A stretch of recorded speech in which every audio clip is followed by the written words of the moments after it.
जंगल में एक दिन अजीब बात हुई। चूहा और बिल्ली दोस्त बन गए। सब जानवर हैरान आंखें फाड़ फाड़ कर देख रहे थे।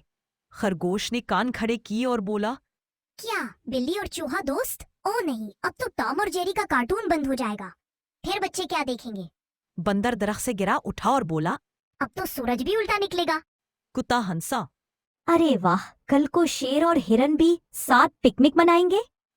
फिर हाथी आया, आहिस्ता आहिस्ता चलता हुआ। मुझे तो यकीन ही नहीं आ रहा, कहीं मैं ख्वाब तो नहीं देख रहा। लोमड़ी ने नाक सूंघी। ये जरूर कोई चालाकी है। बिल्ली ऐसी अचानक अच्छी कैसे हो गई? मगर बिल्ली और चूहा सिर्फ मुस्कुरा रहे थे। बिल्ली बोली, हमने एक दूसरे को समझा और माफ किया। चूहा बोला। अब हम दाना और दूध बांट कर खाते हैं।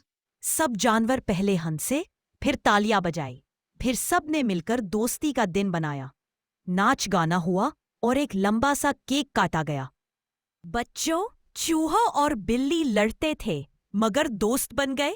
क्यों? क्योंकि उन्होंने माफ किया, दिल साफ किया।